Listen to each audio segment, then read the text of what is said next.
Hey everyone, thanks for tuning in to Test 2 Plus today. I'm Trace. This is a show where we take a big topic, we break it down into a bunch of different pieces so we all get it a little better. This is episode 2 of 5 on language, and today we're going to talk about how language makes your brain bigger.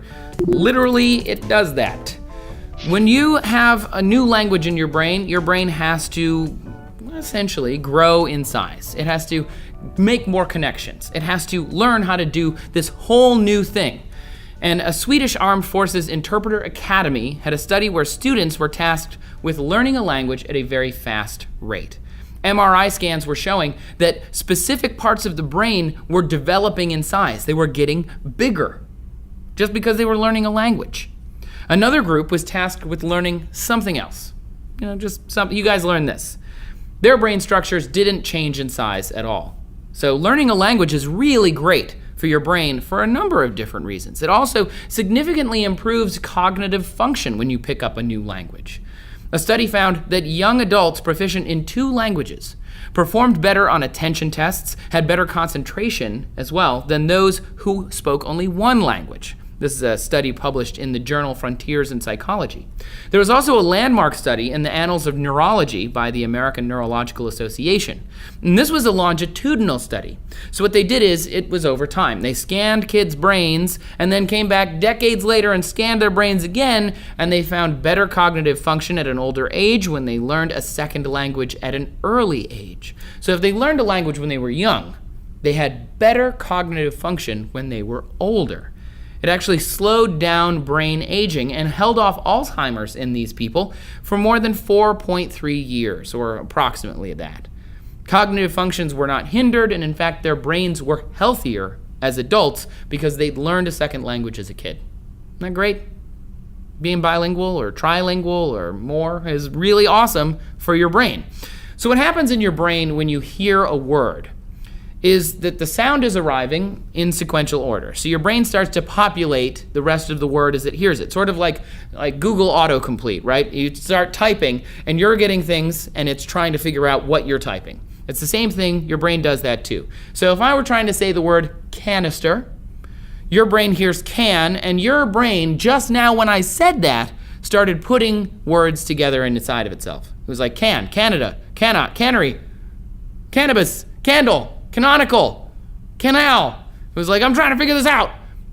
Of course, that's just English words. When you're bilingual, it's also going to include words from your second language. And if you're trilingual, third language. It's going to try all of these different combinations. That is a lot of processing. It requires a lot of effort. The thing is, though, that would make you think that language was determining what you're thinking, which isn't really true at all, although it's still debated.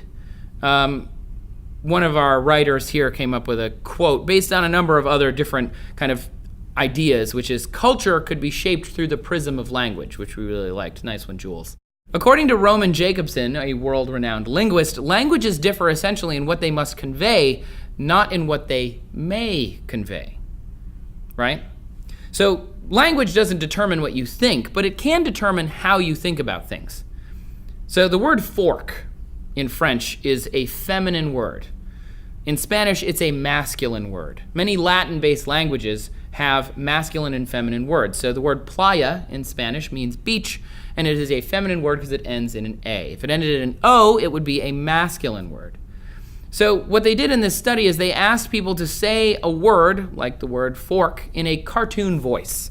The participants in French made a high-pitched voice because that word is feminine. In Spanish, they made a masculine grunty voice because that word is masculine. It's the same word. It's a fork. It's just a thing. But we ascribe ideas to it based on our own language, right? Our language determines, it's the prism in which we see the world. It's really an interesting way to look at it. Another example might be some indigenous tribes will say north, south, east, and west, rather than saying left or right. So when we're walking down the street and you ask somebody where to go, they'll say, oh, go down there and turn right. Some people in English, but also some tribes will just say, go down here and turn east. Now, depending on which way you're facing, east is never going to change, but right will, and as a consequence, the people in these tribes have usually better spatial orientation because they always understand where they're facing. Russian speakers who have more words for light and dark blue are better able to visually discriminate shades of blue. And that also works in English. Think about it this way. Designers or people who work in fashion or people who work in color are better at describing color. And some theories would suggest that they actually physically see more color than people who don't have words for that.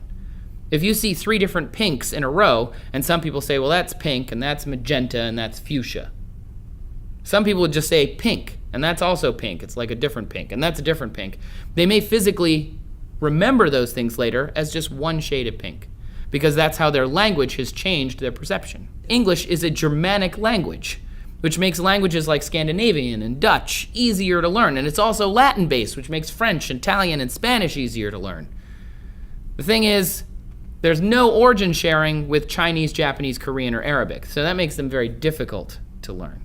The easiest language to learn when you're an English speaker, according to the Foreign Service Institute, comes in various categories. So category 1 takes about 23 to 24 weeks, or about 600 hours at most, and you can learn Afrikaans, Danish, Dutch, French, Italian, Latin-based languages especially. Easy, because English also based in there. Category 2 takes about 30 weeks, 750 hours, that's German. Completely different pronunciations and things, lots of different words, much more complicated. Category 3, 36 weeks, or about 900 hours. You can get Indonesian, Malaysian, Swahili. You're getting more and more complicated, less and less similar to your native language. Again, this is for English speakers. Category 4 is 44 weeks, or about 1,100 hours. You get Thai, Albanian, Vietnamese, Russian. Category 5 is 2,200 hours, and that's Arabic, Mandarin, Cantonese, Japanese, and Korean. And these are languages just like English, except they're not at all like English.